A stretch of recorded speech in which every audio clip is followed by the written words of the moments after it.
Katika mijadala ya kisiasa nchini Tanzania, masuala ya uwajibikaji la matumizi ya rasilimali za umma yamekuwa yakitajwa mara kwa mara, lakini mara chache hujadiliwa kwa kina bila hisia. Kauli za hivi karibuni za mwanaharakati na mchambuzi wa siasa, Babu Msomi, zimefungua upya mjadala muhimu unaogusa misingi ya haki, usawa na uwajibikaji wa viongozi wa umma. Hoja zake zimejikita katika maeneo mawili nyeti: mfumo wa posho kwa wazee wa Zanzibar na tabia ya baadhi ya wabunge kulala wakati wa vikao vya bunge. Ingawa masuala haya yanaweza kuonekana madogo kwa macho ya juu, kwa uhalisia wake yanaakisi changamoto pana zaidi katika mfumo wa uendeshaji wa serikali.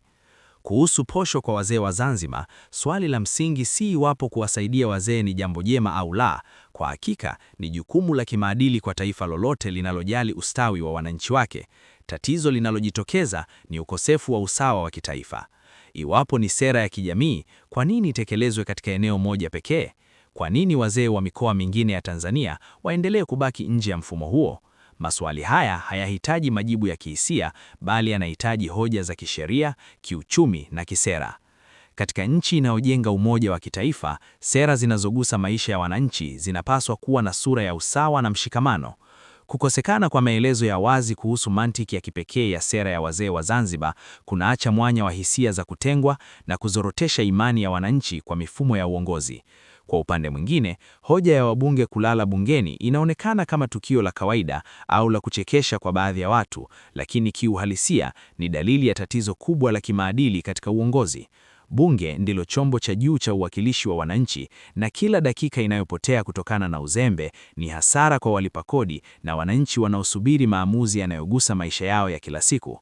Mbunge anayelala bungeni si tu anakosa kuhudhuria majukumu yake ipasavyo, bali pia anadhoofisha heshima ya taasisi nzima ya bunge.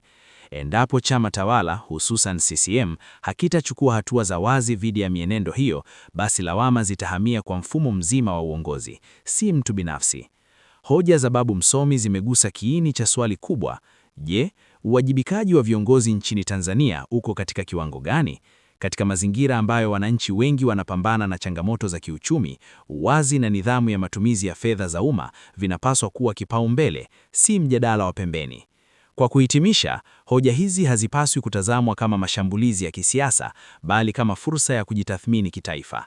Serikali na chama tawala vina nafasi ya kutumia mjadala huu kutoa majibu ya wazi, kurekebisha mianya iliyopo na kurejesha imani ya wananchi kwa taasisi za uongozi.